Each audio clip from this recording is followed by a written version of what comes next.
Ouais, Nafsatako, je vous retrouve pour une review de scan du chapitre 830 de One Piece qui s'appelle Celui sur qui on parie. Ça commence avec une première page où on voit Riley qui est avec divers personnages. Au départ, je me suis excité en pensant que c'était les membres de l'équipage de Gold Roger, c'est un personnage qui ressemble un peu à Sigul, un des personnages de l'équipage de Gold Roger, mais il a pas le même nez, et puis en fait c'est juste des bandits communs.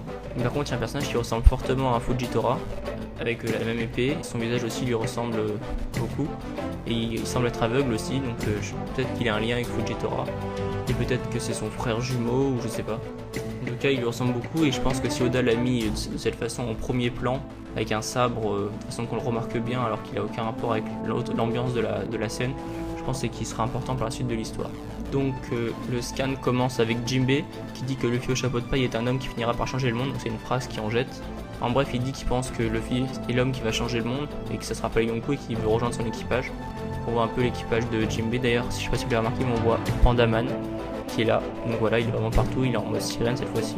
Donc ensuite Aladdin lui dit qu'il peut faire ce qu'il veut, il lui rémunère un peu tout ce qu'il a fait, il a dit qu'il a été corsaire et tout ça pour aider les hommes poissons, qu'il a fait tellement de choses pour les hommes poissons qu'il peut être un peu égoïste et penser à lui et rejoindre l'équipage de Luffy s'il le veut, donc le fait qu'il va rejoindre l'équipage se confirme de plus en plus. C'est pas, il va pas rejoindre la flotte comme certains le disent mais bien l'équipage. Et ensuite on voit plein de personnages de l'équipage des Pirates du Soleil. Et je trouve que leur design et tout c'est vraiment bien travaillé, ils ont tous un certain charme. Moi personnellement j'aime beaucoup tous ces personnages. C'est tous un design appréciable on va dire. D'ailleurs il y a un personnage dans le fond qui me fait penser à un personnage qu'on a déjà vu, mais j'arrive pas à me rappeler qui. C'est un personnage, si vous savez qui c'est, dites-le moi. On le voit en haut à gauche, il sourit, il a un peu des joues, enfin j'ai l'impression de l'avoir déjà vu quelque part. Donc ensuite le chapitre continue, on voit plein de personnages encore avec des designs intéressants. Alors, vraiment tous, ils sont vraiment tous bien. Et donc quand ils disent qu'il peut partir. Et ensuite on voit Aladdin est dans une posture vraiment stylée. Enfin, je trouve qu'il est bien, vraiment stylé sur cette image. Et donc on nous dit que c'est le second de l'équipage des Pirates du Soleil. C'est un homme poisson brotule barbé, je sais pas du tout ce que c'est comme poisson. Mais donc en bref, ils nous disent qu'il est marié avec un membre de la famille de Big Mom. Et ça c'est vraiment excellent. Parce que déjà on découvre les enfants de la famille de Big Mom et en plus on découvre qui est marié avec elle et en plus on apprend que c'est Aladdin, donc c'est vraiment excellent que ce soit Aladdin qui soit marié avec elle. Et juste après on découvre avec qui il est marié et donc c'est ce qui est excellent, c'est que c'est une homme poisson. Donc comme je l'ai dit dans ma précédente review, on voit que Big Mom, enfin les enfants de Big Mom sont vraiment divers et variés. Ils ont des cornes, ils ont un troisième œil, c'est des hommes poissons. C'est un peu une sorte, vu que c'est des hommes poissons, c'est des semi-hommes, semi-poissons, c'est un peu de la semi-zoophilie d'une certaine façon. Enfin, c'est un peu chaud quand même. Big Mom, ça veut dire qu'elle a fait ça avec un homme poisson. C'est un peu. Enfin, j'ai essayé de pas imaginer ça. Mais et donc on voit qu'en fait vraiment Big Mom, elle a pas de limite en quelque sorte. Elle fait ça avec les hommes poissons, elle doit faire ça avec des géants, des nains. Des nains, ça doit être un peu hard quand même.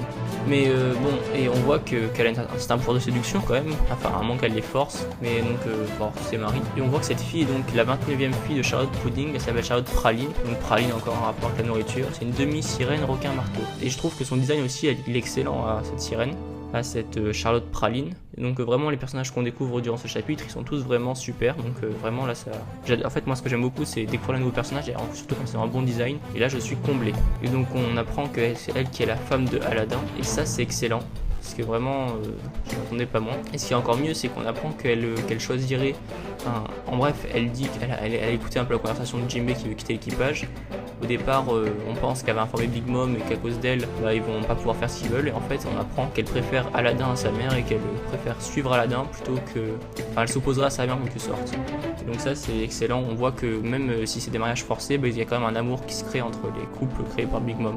Et donc ensuite elle dit qu'elle peut essayer de quitter l'équipage de Big Mom, que ce sera pas le premier à tenter de partir, et que elle dit ceci dit, pas une seule âme qui a eu assez de courage pour prononcer ces mots n'a vécu un jour de plus.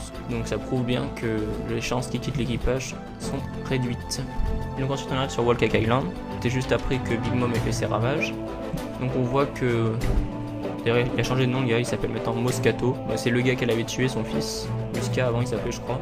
Donc on voit qu'il est bel et bien mort, qu'il n'y a pas de chemin retour, il ne veut pas revenir à la vie. Son corps, ils le font disparaître. Et après on voit des créatures noires un peu sans visage. Ça me fait penser aux personnages qu'on voit dans le voyage de Chihiro. Je sais plus lesquels et je sais plus leur utilité, mais peut-être qu'ils ont le même rapport parce que en même temps Big Mom elle me fait penser à Yubaba qui est dans le voyage de Chihiro.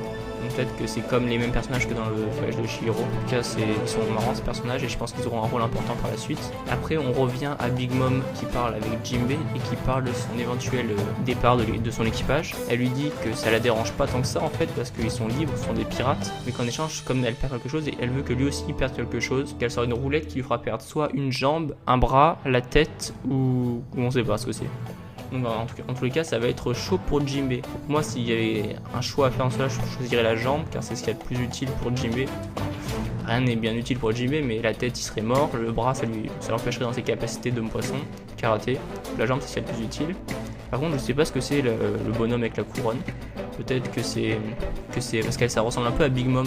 Peut-être qu'il se fera manger, qui sait. Peut-être qu'il va se faire manger par Big Mom ou qu'elle va lui prendre sa vie. Enfin, on sait pas trop. Mais en tout cas, c'est un peu stressant. On se demande qu'est-ce qui va arriver à Jinbei, parce qu'il est un peu dans la merde là. Par contre, lui, il a peur de stresser comme d'habitude. Ensuite, on retrouve Luffy et sa bande en train d'affronter, enfin ils ont déjà affronté, ils ont fini leur combat contre des fourmis géantes. Et donc là en fait on va un peu s'intéresser à Pedro qui raconte un peu quel est son passé.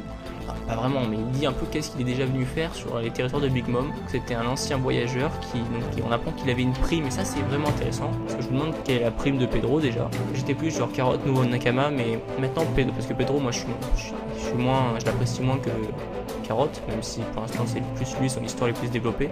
Là le fait qu'il ait une prime c'est mieux parce que Carotte n'a pas encore de prime et tous les membres de l'équipage ont une prime pour l'instant. Donc si un membre devait rejoindre ce serait plus Pedro car lui il a déjà une prime et c'est mieux qu'il soit pas genre un peu, que si c'était Carotte elle serait un peu exclue parce qu'elle a pas de prime, alors que lui il a déjà une prime, ça ferait comme ça tous les membres auraient une prime, pas de jaloux en quelque sorte. Il est venu pour, comme je le pensais, pour chercher le Road Poneglyph et donc on apprend un peu on n'apprend pas vraiment grand chose, en réalité on n'apprend pas grand chose, mais qu'il était venu pour ça et qu'il avait été étonné qu'on lui ait montré le Road Poneglyph à Luffy, car le dernier qu'il avait vu c'était il y a 26 ans, c'était Goldie Roger. Et donc il dit que Inuo Arashi et Maître Nekomamushi voient des similitudes entre leur équipage et celui de Gold Roger. Donc ça on le savait déjà un peu. Ce qui est intéressant c'est qu'on voit que Brook dit « Je suppose que Luffy est né tout simplement avec ce genre de destin ». C'est pas anodin quand même comme phrase. Et donc ça serait intéressant qu'on ait enfin un peu un développement de personnage pour Brook. Enfin c'est un personnage qui est vraiment délaissé pour l'instant et qui devrait ne pas être délaissé car il a vraiment du potentiel en fait. Déjà un homme squelette c'est pas courant, il a un fruit du démon qui est vraiment pas banal et qui peut vraiment être développé de façon assez stylée. Ensuite il a un passé, lui contrairement à d'autres membres de l'équipage, car il a déjà, enfin il a en quelque sorte un double passé. Déjà il a un passé en tant que garde royal, il a un passé en tant que membre d'équipage des Rumber Pirates. On sait pas trop ce qu'il a fait pendant ces 2 entraînements, enfin on sait qu'il a été chanteur mais il a été avec les longs bras donc il peut avoir des petites capacités en plus. En plus son pouvoir il se développe de plus en plus, en plus son truc de lame ça peut vraiment être utile.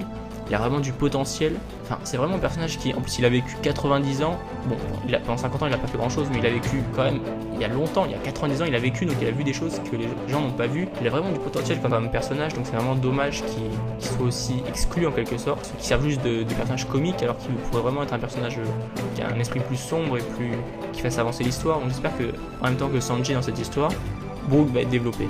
Et ensuite les fourmis se réveillent, donc ça pas important. On voit qu'ils arrivent enfin à Whole Cake Island. Enfin, voilà, c'est une arrivée banale comme sur l'île comme on l'a vu tellement. Par contre 2 points importants, d'abord ils disent qu'il y a quelqu'un sur la côte. Qui ça pourrait être? Donc je pense peut-être à Sanji qui est là pour les accueillir, à un Vinsmoke qui est là pour leur dire de partir, peut-être Pecoms qui les a rejoints. Qui sait, enfin qui est là pour les accueillir, peut-être Jinbei qui a eu sa sentence et qui est peut-être ensanglanté avec un bras en moins, une jambe en moins qui est là. Peut-être aussi Big Mom elle-même qui est venue, qui s'est déplacée, peut-être un des enfants de Big Mom, peut-être un Vinsmoke, peut-être je sais pas. Ça peut être vraiment n'importe qui. Et ensuite on voit un autre détail important, c'est que derrière Carotte on voit une femme. Ça a l'air d'être une femme en armure avec 2 lances dans le dos, donc on ne sait pas qui c'est. On sait qu'il y a eu une sorte d'ellipse entre le moment où ils affrontaient les fourmis et ce moment-là. Ils disent le lendemain matin, on voit qu'il y a eu un combat vu qu'ils sont tous des pansements. Et il y a une femme en armure, donc on ne sait pas qui c'est et quel est son rôle dans l'histoire, à quel moment il l'a rencontré. On sait que c'est pas Nami, on sait que c'est pas Carotte, les 2 seuls membres féminins de l'équipage qui étaient là. En fait on sait rien, on sait pas qui c'est, simplement. Donc voilà, c'était un très bon chapitre, enfin un chapitre comme moi je les aime en tout cas, où en fait on découvre des nouveaux personnages, ça fait avancer l'histoire, dans le sens vraiment, ça fait vraiment avancer l'histoire, parce qu'on apprend en fait on n'apprend pas grand chose, mais bon, alors moi c'est le genre de chapitre que j'aime bien, avec ouais, vraiment ça avance l'histoire d'une certaine façon et on découvre des nouveaux personnages comme vraiment j'ai apprécié tous les personnages de l'équipage des Pirates du Soleil et j'ai aussi beaucoup apprécié le personnage la 29e fille de Big Mom Charlotte Praline. Donc je mettrai une note de 4 sur 5, c'est vraiment une bonne note parce que moi c'est le genre de chapitre que j'aime bien, ça m'a plu, j'ai passé un bon moment devant et j'ai hâte de voir le prochain pour voir ce qui va se passer, même si la fin c'est pas vraiment un truc à suspense, il y a quelqu'un sur la côte, ça me fait pas vraiment, je suis pas genre ouais vite qu'il sorte le prochain. Mais j'ai quand même hâte un peu qu'il sorte le prochain. Et vous, quelle note auriez-vous donné à ce chapitre? Une note sur 5 bien sûr. Quelle note auriez-vous donné? Qu'avez-vous pensé de ce chapitre? Dites-moi ce que vous en avez pensé. Si vous avez aimé cette vidéo, laissez un j'aime. Abonnez-vous pour voir plus de vidéos. Et ciao!